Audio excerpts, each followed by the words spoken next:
İrem kumral saçlı gözlüklü şişman denilebilecek bir kızdı. Saat 07'yi gösterirken İrem için yeni bir günün değil, yeni bir kabusun başlangıcıydı. Yorganı kafasına çekti. 5 dakika daha uyumak istiyordu. Sadece 5 dakika daha o şişman, sivilceli kız olmaktan kaçmak istiyordu. Zorla kalktı. Aynanın karşısına geçtiğinde midesinde o tanıdık düğüm oluştu. Aynada gördüğü kişiden nefret ediyordu. Yüzü ergenliğin en acımasız dönemindeydi. Alnında ve çenesinde ağrılı kırmızı sivilceler parlıyordu. Onları kapatmak için kalın bir tabaka fondöten sürdü. Ama bu sadece durumu daha kötü gösterdi. Pütür pütür, yapay bir maske gibi. Gözüne şişe dibi camlı, siyah, kalın çerçeveli gözlüğünü taktı. Gözleri bu camların arkasında minicik kalıyordu. Sıra giyinmeye gelmişti. Dolabın kapağını açtı. Rengarenk elbiselerin olduğu bölüme bakmadı bile. Eli direkt zırh adını verdiği bölüme gitti. Babasının eski gri sweatshirt'ü ve dizleri bollaşmış siyah eşofmanı. Üzerine giydi. Bedeni çuval gibi olmuştu ama amacı şık olmak değil, görünmez olmaktı. Okula girdiğinde başını öne eğdi. Stratejisi basitti. Göz teması kurma, hızlı yürü, sınıfına gir. Ama koridorlar pirana gibi bakan ergenlerle doluydu. Selin ve grubu kapının önünde kıkırdaşarak duruyordu. Selin okulun kraliçe arısıydı. Abartılı bir şekilde duvara tutundu. "Kızlar dikkat, ağır vasıta geçiyor," dedi Selin.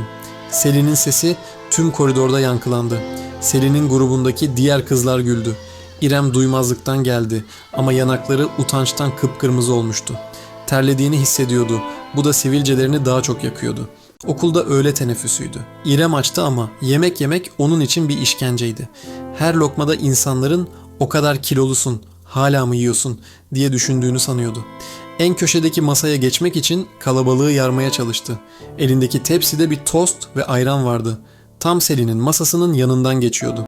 Selin ayağını hafifçe ama hesaplı bir şekilde uzattı. İrem için her şey ağır çekimde oldu. İrem'in ayağı takıldı. O hantal bedeniyle dengesini sağlayamadı. Güm! İrem yüzüstü yere kapaklandı. Tepsisindeki ayran patladı. O gri sweatshirt'ün önü bembeyaz oldu. Gözlüğü yüzünden fırlayıp metrelerce öteye kaydı. Müzik durmuş gibi sessizlik oldu.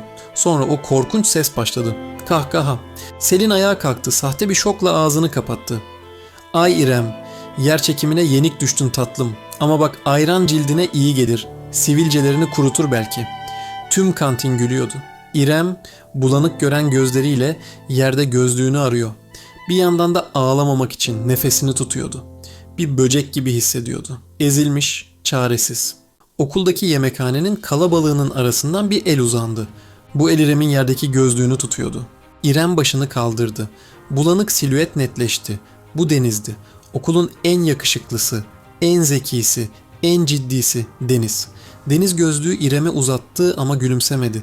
İrem yerde gözlüğü taktı. Deniz'in yüzündeki ifade acıma değildi. Öfkeydi. Ama İrem'e değil, duruma olan bir öfke. "Kalk," dedi Deniz. Sesi buz gibiydi. İrem hıçkırarak "Yapamıyorum. Herkes bakıyor," dedi yerdeyken. Deniz eğildi. Sadece İrem'in duyabileceği bir sesle fısıldadı. "Sana gülüyorlar çünkü yerde sürünmeyi kabul ediyorsun. Bir kurban gibi durmayı kes. Şimdi o elimi tut ve ayağa kalk." Deniz'in sesindeki otorite o kadar güçlüydü ki İrem iradesi dışında elini uzattı. Deniz onu tek hamlede güçlüce yukarı çekti. Deniz Selin'e döndü. Selin'in gülüşü dondu. "Bir insanın fiziksel özellikleriyle dalga geçemezsin. Bu senin zeka seviyenin ayakkabı numarasından küçük olduğunu gösterir Selin," dedi Deniz. Tüm yemekhane dondu kaldı. Kimse Deniz'e cevap veremezdi. İrem tuvalette üzerini temizlemeye çalışmıştı.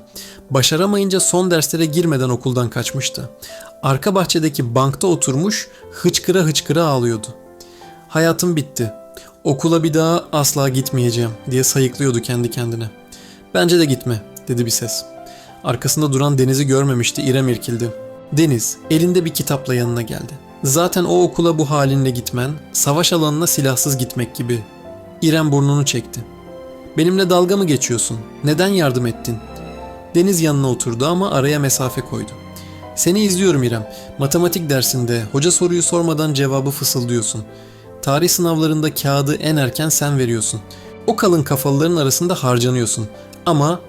Deniz İrem'in göbeğine ve lekeli kazağına baktı. "Kendine saygın yok. Kendine saygısı olmayana kimse saygı duymaz." İrem öfkeyle bağırdı. Ne yapabilirim? Genetiğim böyle. Çirkinim işte. Genetik bir harita, kader değil, dedi Deniz sakin bir tonla. Ben sana bir çıkış yolu sunuyorum. Çantasından bir defter çıkardı. Balo tam 3 ay sonra. Okul müdürüyle aram iyidir, olimpiyat takımındayım diye beni kırmazlar. Sana sağlık sorunları nedeniyle 3 aylık bir izin ayarlayabilirim. Evde eğitim göreceksin. İrem şaşkınca baktı. Neden? Çünkü o okula döndüğünde kapıdan içeri giren kişi Tanker İrem olmayacak, dedi Deniz gözlerini kısarak. Sivilceler için en iyi dermatoloğa, kiloların için en disiplinli programa, tarzın için en doğru tasarımcıya gideceksin. Ben beynini yöneteceğim, sen de bedenini. Deniz ayağa kalktı ve elini uzattı. Önünde 2 yol var İrem. Ya yarın okula gider, Selin'in maskarası olmaya devam edersin.